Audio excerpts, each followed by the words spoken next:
नमस्ते बच्चों, मैं हूँ ವಿಜಯಲಕ್ಷ್ಮಿ ಗರ್ಗದ್ ಆ್ಯಂಡ್ ನಾನು ಬೆಂಗಳೂರು ದಕ್ಷಿಣ ಭಾಗ 1ರ ಕರ್ನಾಟಕ ಪಬ್ಲಿಕ್ ಸ್ಕೂಲ್ ಕಗ್ಲಿಪುರಾನಲ್ಲಿ हिंदी शिक्षकियागी कार्यनिर्वहिस्ता इದ್ದೀನಿ।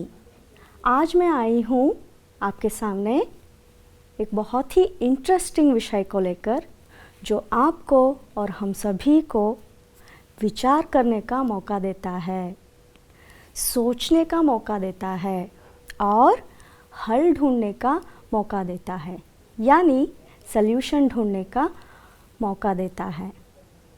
जी हाँ बच्चों, आज का विषय ही कुछ ऐसा है कि ये बहुत ही सीरियस मैटर है। चलिए इस विषय को डिस्कस करने से पहले आप मुझे ये बताइए कि इंसान की बुनियादी ज़रूरतें क्या हैं? अर्थ ಆಗಲಿಲ್ವಾ? ಓಕೆ, ಮನುಷ್ಯನ ಮೂಲಭೂತ ಅಗತ್ಯತೆಗಳು ಯಾವುವು? What are the basic needs of a human being? क्या क्या हो सकते हैं बेसिक नीड्स? सोचिए ज़रा। जी हाँ, एक एग्जांपल मैं बता दूँ, ठीक है। ಮೈ ತುಂಬ ಒಡವೆ ಹಾಕ್ಕೊಳ್ಳೋದು ಬೇಸಿಕ್ ನೀಡ್ನಾ? ಅಲ್ಲ ಅಲ್ವಾ? तो फिर बेसिक नीड क्या है? ಮೈ ತುಂಬ ಬಟ್ಟೆ ಹಾಕ್ಕೊಳ್ಳೋದು ಅಲ್ವಾ ಮಕ್ಕಳೇ? ಬಿಸಿಲು, ಚಳಿ, ಗಾಳಿ, ಮಳೆಯಿಂದ ರಕ್ಷಿಸ್ಕೊಳ್ಳೋದಕ್ಕೆ ಮನುಷ್ಯನಿಗೆ ಏನು ಬೇಕು? ಬಟ್ಟೆ ಬೇಕು। ಹಾಗೆಯೇ ಉಸಿರಾಡೋಕ್ಕೆ ಶುದ್ಧ ಗಾಳಿ ಅಲ್ವಾ? ಹವಾ ಭಿ ಬುನಿಯಾದಿ ज़रूरत है। ಹಾಗೆಯೇ ಮತ್ತೆ ಯೋಚನೆ ಮಾಡಿ, ನಾನೇ ಹೇಳ? ಓಕೆ, ಆಹಾರ, ಉತ್ತಮವಾದ ಆಹಾರ, ಅದರಲ್ಲೂ ಉತ್ತಮವಾದ ಆಹಾರ, sound mind in a sound body ಅಂತ ಹೇಳ್ತೀವಿ। ಸದೃಢ ದೇಹ ಮೇ ಸದೃಢ ಮಸ್ತಿಷ್ಕ। ನಾವು ಉತ್ತಮವಾದ ಆಹಾರವನ್ನು ಸೇವಿಸಿದಾಗ ಮಾತ್ರ ನಾವು ಆರೋಗ್ಯವಂತರಾಗಿ ಇರೋಕ್ಕೆ ಸಾಧ್ಯ ಅಲ್ವಾ? और आगे रहने के लिए मकान है कि नहीं? हाँ, ಸೂರ್ಯನ ಬಿಸಿಲು, ಮಳೆ, ಚಳಿ, ಗಾಳಿ ಎಲ್ಲದರಿಂದ ರಕ್ಷಿಸ್ಕೊಂಡು ಆಶ್ರಯ ಪಡ್ಕೊಳ್ಳೋದಕ್ಕೆ ನಮ್ಗೆ ಏನು ಬೇಕು? ಮಕಾನ್ ಚಾಹಿಯೇ, ಘರ್ ಚಾಹಿಯೇ। ಇದೆಲ್ಲದಕ್ಕಿಂತ ಇಂಪಾರ್ಟೆಂಟ್ ಇನ್ನೊಂದಿದೆ, ಏನು ಹೇಳಿ? जी हाँ, पानी। आप भी यही सोच रहे थे ना? पानी, पानी भी बुनियादी ज़रूरत है। बट ठहरिए चिल्ड्रन, ನೀರು ಬುನಿಯಾದಿ ज़रूरत, ಬಟ್ ಅದರಲ್ಲೂ ಈಗಿನ ಪರಿಸ್ಥಿತಿಗೆ ನಾವು ಬಿಸಿ ನೀರನ್ನೇ ಕುಡಿಬೇಕು ಫಾರ್ ಸೇಫ್ಟಿ पर्पज़ अल्वा? तो आज हम पानी के बारे में डिस्कस करेंगे। तो पाठ का नाम है 8वीं कक्षा के जीवन धात्री वर्षा। ओके, तो पाठ का आशय क्या है? इस पाठ में आप क्या क्या सीखते हैं? इस पाठ का मेन थीम क्या है? पाठ का मेन थीम है पानी के उपयोग और लाभ से ಪರಿಚಿತ होते हैं। ಏನೇನು ಯೂಸಸ್ ನೀರಿನಿಂದ, ಏನೇನು ಲಾಭಗಳು ನೀರಿನಿಂದ ಅನ್ನೋದನ್ನು ನಾವಿಲ್ಲಿ ತಿಳ್ಕೊಳ್ತೀವಿ। ಏನೇನು ಯೂಸಸ್ ಇದೆ ಹಾಗಾದರೆ? ಏನೇನು ಲಾಭಗಳಿದೆ? ಸಣ್ಣ ಸಸ್ಯ ಬೆಳೆಯೋದಕ್ಕೂ ನೀರು ಬೇಕು, ದೊಡ್ಡ ಮರಕ್ಕೂ ನೀರು ಬೇಕು, ಪ್ರಾಣಿ ಪಕ್ಷಿಗಳಿಗೂ ನೀರು ಬೇಕು, ಮನುಷ್ಯನಿಗೂ ನೀರು ಬೇಕು, ಹಾಗೆಯೇ ಭೂಮಿಗೂ ನೀರು ಬೇಕು ಅಲ್ವಾ? ಯಾಕೆ ಹೇಳಿ? बताइए क्यों? ಭೂಮಿಗೆ ನೀರು ಅಂತರ್ಜಲಕ್ಕೋಸ್ಕರ ಬೇಕು। ಭೂಮಿಯ ಮೇಲ್ಮೈ ಮೇಲೆ ನೀರು ಎಷ್ಟು ಇಂಪಾರ್ಟೆಂಟ್ನೋ, ಭೂಮಿಯ ಒಳಗೆ ಅಂತರ್ಜಲಕ್ಕೂ ಕೂಡ ನೀರು ಅಷ್ಟೇ ಇಂಪಾರ್ಟೆಂಟ್ ಆಗುತ್ತೆ ಮಕ್ಕಳೇ, ಹೌದೋ ಅಲ್ವೋ? ओके, आगे जाएंगे। मैं आपको एक बार पाठ पढ़ के दिखाती हूँ और आपको ध्यान में रखना चाहिए कि मैं कहाँ पर रुकती हूँ, कहाँ पर पॉज देती हूँ।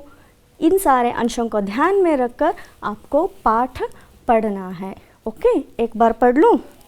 देखिए, पाठ का नाम है जीवन धात्री वर्षा। जीवन के लिए पानी अनिवार्य है। पानी के स्रोत अनेक हैं, नदी, नाला, सागर आदि। इन सब का कारण है वर्षा। समुद्र, झील, तालाब और नदियों का पानी सूरज की गर्मी से बाष्प बनकर ऊपर उठता है। इस बाष्प से बादल बनते हैं। ये बादल जब ठंडी हवा से टकराते हैं तो इनमें रहने वाले बाष्प के कण पानी की बूंदें बन जाते हैं। बूंदों वाले बादल भारी होकर जब धरती की आकर्षण शक्ति से खींचे जाते हैं तब वर्षा के रूप में बरस जाते हैं। इस प्रकार धरती से बादल और बादल से धरती तक बाष्प की यात्रा बहुत रोचक है। चलिए यहाँ पर कुछ शब्दार्थ हैं, इनके अर्थ जानने की प्रयास करेंगे। तो पहला शब्द क्या है बच्चों? वर्षा। वर्षा ಅಂದರೆ ಮಳೆ, बारिश, रेन। अर्थ आयता? ओके। दूसरा वर्ड है अनिवार्य। अनिवार्य ಅಂದರೆ ಅವಶ್ಯಕವಾದದ್ದು, ಎಸೆನ್ಷಿಯಲ್, ಬೇಕೇ ಬೇಕು, ಇಲ್ಲದೆ ನಡೆಯೋದೇ ಇಲ್ಲ ಅನ್ನೋದಕ್ಕೆ ನಾವು ಅನಿವಾರ್ಯ ಅಂತ ಹೇಳ್ತೀವಿ। थर्ड वर्ड है स्रोत। स्रोत इसका अर्थ है ಮೂಲ, ಸೋರ್ಸ್, ರಿಸೋರ್ಸ್, ಸಂಪನ್ಮೂಲ, ಸಂಪತ್ತು, ಸಂಪದ, ಏನೆಲ್ಲ ಹೇಳ್ಬೋದು ನಾವು। चौथा वर्ड है झील। झील यानी ಸರೋವರ, ಲೇಕ್, ಕೆರೆಗಿಂತ ಒಂಚೂರು ಚಿಕ್ಕದು। ओके। तो अगला वर्ड है बूंद यानी हनी, ನೀರಿನ ಹನಿ, ಮಳೆಯ ಹನಿಗಳು। ओके। नेक्स्ट वर्ड है आम तौर पर। ಸಾಧಾರಣವಾಗಿ, ಜನರಲಿ ಅನ್ಬೇಕಾದ್ರೆ ನಾವು ಹಿಂದಿನಲ್ಲಿ ಆಮ್ ತೌರ್ ಪರ್ ಅಂತ ಹೇಳ್ತೀವಿ। ಓಕೆ, ಗೊತ್ತಾಯ್ತಾ? ನೆಕ್ಸ್ಟ್ ವರ್ಡ್ है ಪ್ರತೀಕ್ಷಾ। ನಿರೀಕ್ಷೆ, ನಿರೀಕ್ಷೆ ಮಾಡೋದು, ವೇಟ್ ಮಾಡೋದು ಅಂತ। ಓಕೆ। तो एट्थ वर्ड है ಅಕಾಲ್ ಅಂದರೆ ಕಾಲವಲ್ಲದ ಕಾಲ, ಬರಗಾಲ, ಡ್ರೌಟ್ ಅಂತ ಇಂಗ್ಲೀಷ್ನಲ್ಲಿ ಹೇಳ್ತೀವಿ। नेक्स्ट वर्ड है बाढ़ यानी प्रवाह, फ्लड ಅಂತ ಹೇಳ್ತೀವಿ। तो नेक्स्ट वर्ड है किसान। किसान किसको नहीं पता? किसान का अर्थ है ರೈತ। ओके। नेक्स्ट वर्ड है ಸಿಂಚಾಯಿ, ಬುವಾಯಿ। ಸಿಂಚಾಯಿ ಅಂತ ಹೇಳಿದ್ರೆ ನೀರಾವರಿ ಅಂದರೆ ಇರಿಗೇಷನ್, ವಾಟರ್ ಇರಿಗೇಷನ್ ಅಂತ ಹೇಳ್ತೀವಲ್ಲ, ನೀರು ಹಾಯಿಸೋದು, ಎಸ್ ಅದೇ ಸಿಂಚಾಯಿ। ಬುವಾಯಿ ಅಂತ ಹೇಳಿದ್ರೆ ಬಿತ್ತನೆ ಮಾಡೋದು, ಅಂದರೆ ಹೊಲದಲ್ಲಿ ಬೀಜ ಬಿತ್ತುತ್ತೀವಿ ನೋಡಿ, ಅದು ಬಿತ್ತನೆ, ಸೋಯಿಂಗ್ ಅಂತ ಹೇಳಿ ಇಂಗ್ಲೀಷ್ನಲ್ಲಿ ಹೇಳ್ತೀವಿ। अर्थ आयता? तो आगे जाएंगे। प्रमुखांश की ओर। जीवन के लिए पानी अनिवार्य है। ನಮ್ಮ ಜೀವನಕ್ಕೋಸ್ಕರ ನೀರು ಅನಿವಾರ್ಯ ಅಲ್ವಾ? ಯಾಕೆ ಹೇಳಿ? कपड़े धोने के लिए ಅಲ್ವಾ? कपड़े धोने के लिए पानी अनिवार्य है। ಬಟ್ಟೆ ಒಗೆಯೋದಕ್ಕೆ ನೀರು ಬೇಕೇ ಬೇಕು ಅಲ್ವಾ? नेक्स्ट है बर्तन मांजने के लिए। ಪಾತ್ರೆ ತೊಳೆಯೋಕ್ಕೋಸ್ಕರನೂ ನೀರು ಬೇಕೇ ಬೇಕು, ನೀರಿಲ್ಲದೆ ಪಾತ್ರೆ ಹೇಗೆ ತೊಳಿತೀರಿ ಅಲ್ವಾ? ओके। आगे है खाना पकाने के लिए। ಅಡುಗೆಗೂ ನೀರು ಬೇಕು। और आगे पीने के लिए, ये तो सबसे ज़्यादा इम्पॉर्टेंट है। रिपीट, ये तो सबसे ज़्यादा इम्पॉर्टेंट है। पीने के लिए पानी चाहिए, आवश्यक है। और किस चीज़ के लिए? जी हाँ, यहाँ पर आप देखिए एक बच्चा नहा रहा है ना, तो फिर ಸ್ನಾನ ಮಾಡೋದಕ್ಕೂ ನೀರು ಬೇಕು। ಸೊ ಇಷ್ಟೆಲ್ಲ ಯೂಸಸ್ ಇದೆ ನೀರಿಂದ। ओके, आगे जाएंगे। पानी के स्रोत अनेक हैं। स्रोत ಅಂತ ಹೇಳಿದ್ರೆ ಏನು ಹೇಳಿದ್ದೆ? ಮೂಲ, ರಿಸೋರ್ಸ್, ಸಂಪತ್ತು। ಈಗ ಒಂದು ಎಕ್ಸಾಂಪಲ್, ಓಕೆ? ನಿಮಗೀಗ ತುಂಬ ಹಸಿವಾಗಿದೆ ಅಂತ ತಿಳ್ಕೊಳ್ಳಿ, ನೀವು ಅಡುಗೆ ಮನೆಗೆ ಹೋಗ್ತೀರಾ, ಹ್ಯಾಕಿನೈ? ಸೊ ಅಡುಗೆ ಮನೆಗೆ ಹೋದಾಗ ನಿಮಗೆ ಏನೆಲ್ಲ ತಿಂಡಿಗಳು ಸಿಗುತ್ತೆ ತಿನ್ನೋದಕ್ಕೆ? ಸೊ ನಿಮಗೆ ನಿಮ್ಮ ಹಸಿವನ್ನು ಕಡಿಮೆ ಮಾಡೋದಕ್ಕೆ ಅಥವಾ ಹಸಿವನ್ನು ನೀಗಿಸೋದಕ್ಕೆ ಸ್ರೋತ ಯಾವುದಾಯಿತು, ಮೂಲ ಯಾವುದಾಯಿತು? ಅಡುಗೆ ಮನೆ। ಹಾಗೆಯೇ ನಿಮಗೆ ತುಂಬ ಬೋರ್ ಆಗ್ತಿದೆಯಪ್ಪ, ಟೈಮ್ ಪಾಸ್ ಆಗ್ತಾಯಿಲ್ಲ, ಸೊ ಒಂದು ಸ್ವಲ್ಪ ಟಿ ವಿ ನೋಡೋಣ ಅಂತ ಹೋಗ್ತೀರಾ। ಸೊ ನಿಮ್ಮ ಮನರಂಜನೆಯ ಮೂಲ ಯಾವುದಾಯಿತು? ಟಿ ವಿ ಆಯಿತು, ಹೌದಲ್ವಾ? ಹಾಗೆಯೇ ನೀರಿಗೂ ಅನೇಕ ಮೂಲಗಳಿದ್ದಾವೆ, ಜೈಸೆ ನದಿ, नाला और सागर। अर्थ आयता? सो नदी, नाला और सागर हैं पानी के स्रोत। बट यहाँ पर एक क्वेश्चन है बच्चों, ಇವುಗಳಿಗೆಲ್ಲ ನೀರು ಎಲ್ಲಿಂದ ಬಂತು? ಇಷ್ಟೊಂದು ಅಮೌಂಟಲ್ಲಿ ನೀರು ಹೇಗೆ ಬಂತು? जी हाँ, ಸಹಿ सोचा आपने.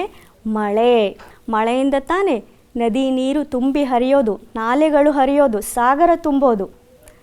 ಸೊ ನನಗೆ ಇನ್ನೂ ಒಂದು ಡೌಟ್ ಇದೆ ಮಕ್ಕಳೇ, ಮಳೆ ಹೇಗೆ ಬರುತ್ತೆ, ಮಳೆ ಹೇಗಾಗುತ್ತೆ? हाँ, तो यहाँ पर एक प्रोसेस है जिसे हम कहते हैं जल चक्र. ಓಕೆ, ಅದನ್ನು ನಾವು ದ ವಾಟರ್ ಸೈಕಲ್ ಅಂತಲೂ ಕರಿತೀವಿ. ಇನ್ನೂ ಒಂದು ಹೆಸರಿದೆ ಹೈಡ್ರೋಜನ್ ಸೈಕಲ್ ಅಂತ ಕೂಡ, ಕನ್ನಡದಲ್ಲೂ ಜಲಚಕ್ರ ಅಂತಲೇ ಕರಿತೀವಿ. तो यहाँ पर है ಜಲಚಕ್ರ. आइए देखते हैं. ನೀರು ಸತತವಾಗಿ ಚಕ್ರೀಕರಣಗೊಳ್ಳುತ್ತಿರುತ್ತದೆ. ನದಿ, ಕೆರೆ, ಬಾವಿ, ಸಮುದ್ರ ಮುಂತಾದ ಜಲಾಕಾರಗಳಿಂದ ನೀರು ಸೂರ್ಯನ ಶಾಖದಿಂದ ಬಿಸಿಯಾಗಿ ಆವಿಕರಣಗೊಳ್ಳುತ್ತದೆ. ಈ ಕ್ರಿಯೆಯಿಂದ ನೀರು ಆವಿಯಾಗಿ ವಾತಾವರಣದಲ್ಲಿ ಗಾಳಿಯೊಂದಿಗೆ ಸೇರುತ್ತದೆ. ನೀರಾವಿ ಮೇಲಕ್ಕೆ ಏರಿದಾಗ ಅಲ್ಲಿನ ತಾಪಮಾನವು ತಂಪಾಗುತ್ತದೆ. ತಂಪು ವಾತಾವರಣವು ನೀರಾವಿಯನ್ನು ಪುನಃ ನೀರಿನ ಹನಿಗಳಾಗಿ ಪರಿವರ್ತನೆಗೊಳಿಸುತ್ತದೆ. ಮೋಡಗಳು ಉತ್ಪಾದನೆಗೊಳ್ಳುತ್ತವೆ. ಇದನ್ನೇ ಘನೀಕರಣ, ಕಂಡೆನ್ಸೇಷನ್ ಎನ್ನುತ್ತಾರೆ. ಮೋಡಗಳು ಭಾರಗೊಂಡಾಗ ಅವು ಮಳೆ, ಮಂಜಿನ ರೂಪದಲ್ಲಿ ಭೂಮಿಯ ಮೇಲೆ ಬೀಳುತ್ತವೆ.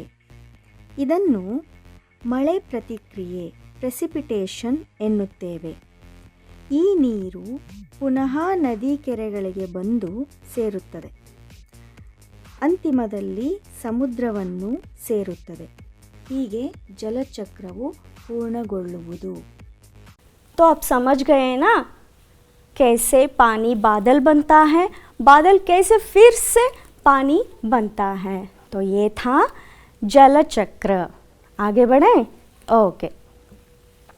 भारत में मानसूनी हवाएं वर्षा लाती हैं.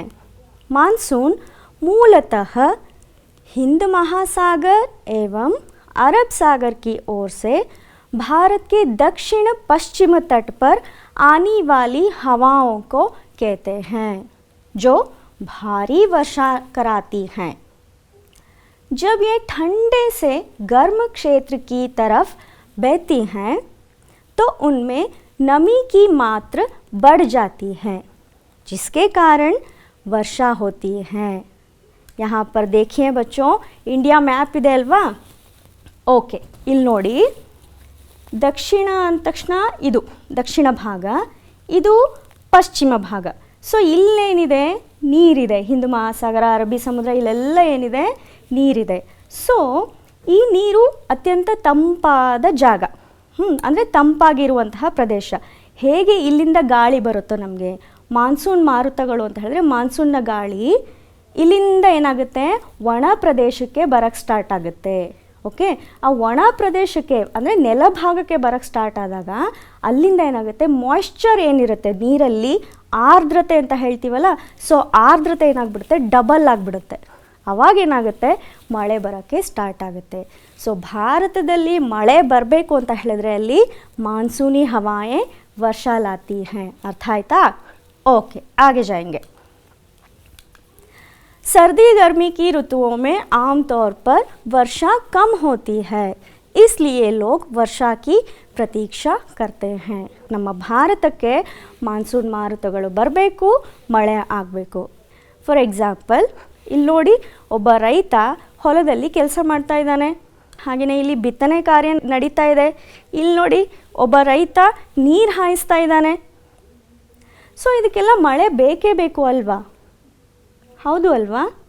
ಸೊ इसलिए लोग किसान लोग वर्षा ऋतु की प्रतीक्षा करते हैं. ಮಳೆ ಬರಲಿಲ್ಲ ಅಂದರೆ, ನೆಲ ಹದ ಆಗಲಿಲ್ಲ ಅಂದರೆ ಹೇಗೆ ಬಿತ್ತುತ್ತೀರಿ, ಹೇಗೆ ಬೆಳೆ ಬೆಳಿತೀರಿ, ಹೇಗೆ ಫಸಲು ತೆಗಿತೀರಿ?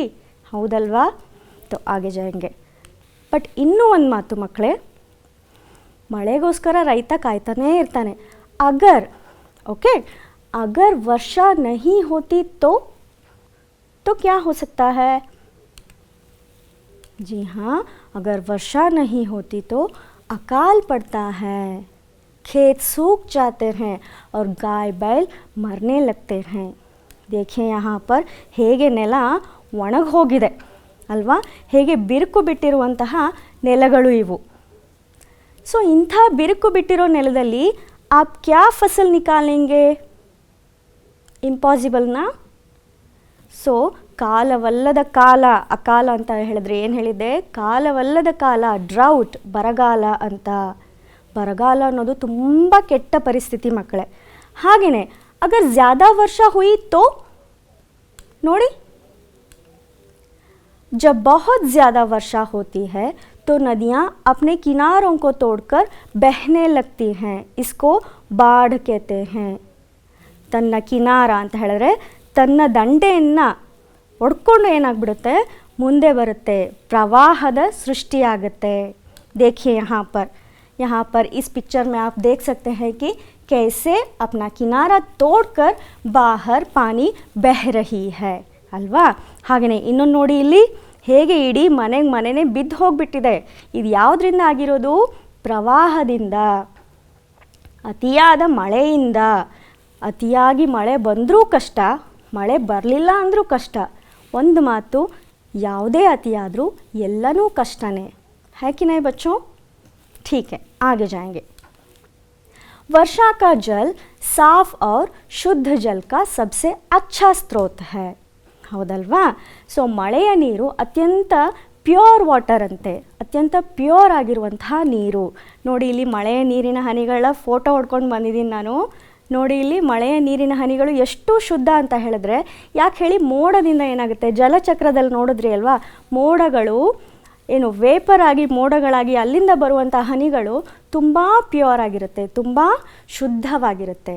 ಸೊ ಮಳೆಯ ನೀರು ಅತ್ಯಂತ ಶುದ್ಧ ನೀರಿನ ಮೂಲ. ಬಟ್ ಸಿಟಿನಲ್ಲಾಗೋ ಮಳೆಯನ್ನು ನೀವು ಪ್ಯೂರ್ ವಾಟರ್ ಅಂತ ಹೇಳಕ್ಕೆ ಸಾಧ್ಯ ಇಲ್ಲ. ಬತಾಯೇ ಕ್ಯೂ? ಕ್ಯೂಂಕಿ ಸಿಟಿಗಳಲ್ಲಿ ತುಂಬಾ ಏರ್ ಪೊಲ್ಯೂಷನ್ ಇರುತ್ತೆ. ಆ ಏರ್ ಪೊಲ್ಯೂಷನ್ ರಿಲೀಸ್ ಮಾಡುವಂತಹ ಕಾರ್ಬನ್ ಡೈಆಕ್ಸೈಡ್ ಮಳೆಯ ಹನಿಯ ಜೊತೆ ಸೇರಿಕೊಂಡು ಆ್ಯಸಿಡ್ ರೇನ್ ಆಗಿ ಕನ್ವರ್ಟ್ ಆಗಿಬಿಡುತ್ತೆ. ಆ್ಯಂಡ್ ಇದನ್ನು ನಾವು ಕನ್ನಡದಲ್ಲಿ ಆಮ್ಲೀಯ ಮಳೆ ಅಂತಲೂ ಕರಿತೀವಿ. ಸೊ ಆಮ್ಲೀಯ ಮಳೆ, acid rain is not a pure water. ಅಗಲಾ ಕ್ಯಾ ಹೈ, ವರ್ಷಾ ಕಿಸಾನು ಕೆ ಲಿಯೆ ವರದಾನ್ ಹೈ. ಹೌದಲ್ವಾ, ಮಳೆನೇ ಬರಲಿಲ್ಲ ಅಂದರೆ ರೈತ ತಾನೇ ತನ್ನ ಹೊಲದಲ್ಲಿ ಏನು ಮಾಡೋಕ್ಕೆ ಸಾಧ್ಯ, ಆ ಡ್ರೈ ಲ್ಯಾಂಡ್ ಇಟ್ಕೊಂಡು ಏನು ತಾನೇ ಬಿತ್ತೋಕ್ಕೆ ಸಾಧ್ಯ ರೈತ. ಸೊ ವರ್ಷಾ ಕಿಸಾನು ಕೆ ಲಿಯೆ वरदान है. नेक्स्ट है, संसार के सभी जीव जंतुओं के लिए पानी अत्यंत आवश्यक है. ಹೌದಲ್ವಾ, ಎಲ್ಲ ಜೀವರಾಶಿಗಳಿಗೂ ನೀರು ಬೇಕೇ ಬೇಕು. ಇಲ್ಲಿ ನೋಡಿ, ಮುದ್ದಾದ ಸಾರಂಗ ಎಷ್ಟು ಚೆನ್ನಾಗಿ ನೀರು ಕುಡಿತಾ ಇದೆ. ಹಾಗೆಯೇ ಇಲ್ಲಿ ನೋಡಿ, ಪಕ್ಷಿಗಳು, ಗುಬ್ಬಚ್ಚಿಗಳು ಎಷ್ಟು ಚೆಂದ ನೀರು ಕುಡಿತಾ ಇದ್ದಾವೆ. ಸೊ ಸಣ್ಣ ಸಸ್ಯ ಆಗಲಿ, ದೊಡ್ಡ ಮರ ಆಗಲಿ, ಯಾವುದೇ ಪ್ರಾಣಿ ಆಗಲಿ, ಯಾವುದೇ ಪಕ್ಷಿ ಆಗಲಿ, ಮನುಷ್ಯ ಆಗಲಿ, ಎಲ್ಲ ಜೀವರಾಶಿಗಳಿಗೂ ನೀರು ಅತ್ಯವಶ್ಯಕವಾಗಿ ಬೇಕು. ಪಾನಿ ಅನಿವಾರ್ಯ है. ओके, आगे चलें. पानी के बिना कोई भी कार्य नहीं किया जा सकता, जैसे नहाना धोना, साफ सफाई और सिंचाई बुआई. ಸ್ನಾನ ಮಾಡೋಕ್ಕೆ ಬೇಕು, ಬಟ್ಟೆ ಒಗೆಯೋಕ್ಕೆ ಬೇಕು, ಕ್ಲೀನಿಂಗಿಗೆ ನೀರು ಬೇಕು, ಹಾಗೆಯೇ ಬಿತ್ತನೆ ಮಾಡೋದಕ್ಕೆ, ಹಾಗೆ ನೀರು ಹಾಯಿಸೋದಕ್ಕೂ ಕೂಡ ನೀರು ಬೇಕು. ಸೊ पानी के बिना कोई भी कार्य नहीं किया जा सकता. और अब आपको पाठ से हटकर थोड़ा इधर आना चाहिए. यहाँ पर देखिए एग्जाम्पल्स जो मैंने दिया है, नहाना धोना, साफ सफाई और सिंचाई बुआई. ಈ 3 ಎಕ್ಸಾಂಪಲ್ಸ್ನ ನೀವು ತಗೊಳ್ಳಿ. ಅದರಲ್ಲಿ ನಿಮಗೆ ಕಾಮನ್ ಆಗಿ ಏನು ಕಾಣಿಸುತ್ತೆ, ನಹಾನಾ ಧೋನಾ, ಸಿಂಚಾಯಿ ಬುವಾಯಿ ಮತ್ತು ಸಾಫ್ ಸಫಾಯಿ ಇದೆ ಅಲ್ವಾ. ಅದರಲ್ಲಿ ನೀವು ಕಾಮನ್ ಆಗಿ ನೋಡುವಂಥದ್ದೇನು, मैं बता दूँ? जी हाँ, उनमें कॉमन है मध्य इरुವಂತಹ हाइफन, जिसे हम योजक चिन्ह कहते हैं. ಸೊ ಆ ಹೈಫನ್ನ ಆ ಕಡೆ ಈ ಕಡೆ ಎರಡು ಅರ್ಥಪೂರ್ಣ ಶಬ್ದಗಳು ಬಂದು ಒಂದು ಹೊಸ ಶಬ್ದ ಆದಾಗ ಅದನ್ನು ನಾವು ಜೋಡಿ ಪದ ಅಂತ ಹೇಳ್ತೀವಿ, ಶಬ್ದಯುಗ್ಮ ಅಂತ ಹೇಳ್ತೀವಿ. अर्थ आयता? आपको ये बात याद में रखना चाहिए, क्योंकि आगे जाके मैं इसके बारे में पूछने वाली हूँ, एक्टिविटी देने वाली हूँ. ಓಕೆ, ಸೊ ಹೈಫನ್ನ ಆ ಕಡೆ ಈ ಕಡೆ ಎರಡು ಅರ್ಥಪೂರ್ಣ ಶಬ್ದಗಳು ಬಂದು ಒಂದು ಹೊಸ ಶಬ್ದ ಆಯಿತು ಅಂತ ಹೇಳಿದ್ರೆ ಅದನ್ನು ನಾವು ಶಬ್ದಯುಗ್ಮ ಅಂತ ಹಿಂದಿನಲ್ಲಿ ಹೇಳಿದ್ರೆ ಜೋಡಿ ಪದ ಅಂತ ಹೇಳಿ ಕನ್ನಡದಲ್ಲಿ ಹೇಳ್ತೀವಿ. ಓಕೆ, तो इस तरह वर्षा अत्यंत उपयोगी है. ಓಕೆ, ಸೊ ಈಗ ನನಗೊಂದು ಡೌಟ್ ಮಕ್ಕಳೇ, ಇಷ್ಟೆಲ್ಲ ಯೂಸಸ್ ಆಗುತ್ತಲ್ವ ನೀರಿಂದ, ಅದು ಮಳೆ ನೀರಿಂದ, ಇದನ್ನು ನಾವು ಸಂರಕ್ಷಿಸೋಕೆ ಸಾಧ್ಯನೇ ಇಲ್ವಾ? ಒಂದು ಎಕ್ಸಾಂಪಲ್. ಓಕೆ, ಒಂದು ಎಕ್ಸಾಂಪಲ್. ಈಗ ಬೇಸಿಗೆಗಾಲ ಬಂತು ಅಂದರೆ ಏನು ಮಾಡ್ತೀವಿ? ಬೇಗ ಬೇಗ ಹಪ್ಪಳ ಮಾಡಿಬಿಟ್ಟು ಒಣಗಿಸಿ ಡಬ್ಬಿನಲ್ಲಿ ಹಾಕಿಟ್ಕೊಂಡು ವರ್ಷ ಇಡೀ ಹಪ್ಪಳ ತಿಂತೀವಿ, ಹೇಗಿನೈ? ಇನ್ನೂ ಒಂದು ಎಕ್ಸಾಂಪಲ್, ಮಾವಿನಕಾಯಿ ಸೀಸನ್ ಬಂದರೆ ಮಾವಿನಕಾಯಿ ಕಟ್ ಮಾಡಿ ಉಪ್ಪಿನಕಾಯಿ ಹಾಕಿ ಭರಣಿನಲ್ಲಿ ತುಂಬಿಟ್ಟು ಇಡೀ ವರ್ಷ ಎಲ್ಲ ನಾವು ಉಪ್ಪಿನಕಾಯಿ ತಿಂತೀವಿ, ಹೌದಲ್ವಾ? ಸೊ इसी तरह क्या हम वर्षा के पानी का संरक्षण करके क्या साल भर हम यूज़ नहीं कर सकते हैं क्या? क्यों नहीं? चाहिए तो कुछ भी कर सकते हैं, है कि नहीं बच्चों? जी हाँ, वर्षा के पानी का संरक्षण कैसे करें, यहाँ पर एक मेथड है, आपको दिखाती हूँ. ये रहा वर्षा के पानी का संरक्षण. ओके, देखकर आइए. ಮಳೆ ನೀರಿನ ಸಂರಕ್ಷಣೆ, ಮಳೆ ನೀರಿನ ಕೊಯ್ಲು ಎಂದರೆ ಮನೆಗಳ ತಾರಸಿ, ಮೈದಾನ ಅಂದರೆ ವೇಸ್ಟ್ ಗ್ರೌಂಡ್ ಮುಂತಾದ ಜಾಗಗಳಲ್ಲಿ ಬೀಳುವ ಮಳೆ ನೀರನ್ನು ಮಣ್ಣಿನಲ್ಲಿ ಅಂತರ್ಜಲವನ್ನಾಗಿ ಶೇಖರಿಸುವ ವಿಧಾನ. ಇದನ್ನು ಮಳೆ ನೀರು ವ್ಯರ್ಥಗೊಳ್ಳದೆ ಸಂಗ್ರಹಿಸುವ ಒಂದು ಪದ್ಧತಿ ಎನ್ನಬಹುದು. ಮಳೆಗಾಲದಲ್ಲಿ ಬೀಳುವ ನೀರನ್ನು ಮನೆಯ ತಾರಸಿಯಿಂದ ಕೊಳವೆಗಳ ಮೂಲಕ ಒಂದು ಬಾವಿಯಲ್ಲಿ ಸಂಗ್ರಹಿಸಿ ಅಗತ್ಯವಿದ್ದಾಗ ನೀರನ್ನು ಈ ಮೂಲಗಳಿಂದ ಬಳಸಿಕೊಳ್ಳಬಹುದು. ಈ ಪ್ರಕ್ರಿಯೆಯು ಬಹಳ ಸರಳ ಸುಲಭ ವಿಧಾನ ಮಾತ್ರವಲ್ಲದೆ ಆರ್ಥಿಕತೆಯ ದೃಷ್ಟಿಯಿಂದಲೂ ಬಹಳನೇ ಸಹಾಯಕಾರಿ ಮಕ್ಕಳೇ. ಮಳೆ ನೀರಿನ ಸಂರಕ್ಷಣೆಯು ಮಾನವನ ಹೆಚ್ಚಿನ ನೀರಿನ ಬೇಡಿಕೆಯನ್ನು ಪೂರೈಸುವುದಲ್ಲದೆ ಮಳೆ ನೀರು ನಗರ ಪ್ರದೇಶಗಳಲ್ಲಿ ವ್ಯರ್ಥಗೊಳ್ಳದೆ ಮಳೆಗಾಲದಲ್ಲಿ ಸಾಮಾನ್ಯವಾಗಿ ಅತಿ ಸಾಮಾನ್ಯವಾಗಿ ಜರುಗುವ ನೆರೆ ಅವಘಡಗಳಿಂದಲೂ ಪ್ರವಾಹಗಳಿಂದಲೂ ಕಾಪಾಡಲು ಸಹಾಯಕಾರಿ ಎನ್ನಬಹುದು. तो आप समझ गए ना कैसे वर्षा के पानी का संरक्षण करते हैं. ಟ್ರೈ ಮಾಡ್ಬೋದಲ್ವಾ? ಇಡೀ ವರ್ಷ ನಾವು ಈ ರೀತಿ ನೀರಿನ ಸಂರಕ್ಷಣೆ ಮಾಡೋದ್ರಿಂದ ಇಡೀ ವರ್ಷ ನಾವು ನೀರನ್ನು ಯೂಸ್ ಮಾಡ್ಕೊಳ್ಬೋದು. ओके, आगे बढ़ते हैं. क्या है बच्चों आगे? नमूने के अनुसार एक साथ आने वाले शब्दों को लिखिए. ಆವಾಗಲೇ ನಾನು ಜೋಡಿ ಪದ ಬಗ್ಗೆ ಹೇಳಿದ್ದೆ ಅಲ್ವಾ, ಶಬ್ದ ಯುಗ್ಮಕ್ಕೆ ಬಾರೆ ಮೇ. ಸೊ ಅದೇ ಆ್ಯಕ್ಟಿವಿಟಿ ಇದು. ನಮೂನಾ ಹೈ ನದಿ ನಾಲಾ. ಇನ್ನೊಂದು ಹೇಳ್ತೀನಿ, ನಿಮ್ಮ ಟೆಕ್ಸ್ಟ್ ಬುಕ್ನಲ್ಲಿ ಪೇಜ್ ನಂಬರ್ 100 ಅಂದರೆ ಪಾಠದ ಜೀವನಧಾತ್ರಿ ವರ್ಷ ಪಾಠದ ಲಾಸ್ಟ್ ಪೇಜಲ್ಲಿ ಏನಿದೆ ಅಂತ ಹೇಳಿದ್ರೆ ಒಂದು ಚಿತ್ರ ಇದೆ ರೈತಂದು. ಆ ರೈತನ ಚಿತ್ರದ ಮೇಲ್ಗಡೆ ಪ್ಯಾರನಲ್ಲಿ ಈ ಎಲ್ಲ ವರ್ಡ್ಸು ಸಿಗುತ್ತೆ. ಇಲ್ಲೇನು 1 ರಿಂದ 5 ಶಬ್ದಗಳಿದಾವೋ ಈ ಎಲ್ಲ ವರ್ಡ್ಸು ನಿಮಗೆ ಎಲ್ಲಿ ಸಿಗುತ್ತೆ? ಆ ಚಿತ್ರದ ಮೇಲ್ಗಡೆ ಪ್ಯಾರಾಗ್ರಾಫಲ್ಲೇ ಎಲ್ಲ ವರ್ಡ್ಸು ಇದ್ದಾವೆ. ಸೊ ನೋಡಿ ನೋಡಿ ಬೇಗ ಹೇಳ್ತೀರಾ ನನಗೆ? ಓಕೆ, तो नमूना है नदी नाला. तो जीव क्या हो सकता है? यहाँ पर है सफाई, धोना, जंतु, जीवन, बुवाई. ओके, यहाँ पर आपको क्या करना है? जोड़ना है. जोड़ी ಪದ ಮಾಡಬೇಕಾಗಿದೆ. ಓಕೆ, तो पहला वर्ड है जीव. ಜೀವದ ಜೊತೆ ಅಲ್ಲಿ ಏನಿದೆ ನೋಡಿ? यस, जंतु ಇದೆ. तो बन गया जीव जंतु. तो दूसरा वर्ड है साफ. साफ ಜೊತೆ ಏನಿದೆ ನೋಡಿ ಅಲ್ಲಿ ಆ ಪ್ಯಾರಾಗ್ರಾಫಲ್ಲಿ? सफाई. राइट, सफाई ಇದೆ. थर्ड वर्ड है नहाना. ನಹಾನ ಜೊತೆ ಏನಿದೆ ಜೋಡಿ ಪದ? ಎಸ್, ಧೋನ ಇದೆ. ನಹಾನ ಧೋನ.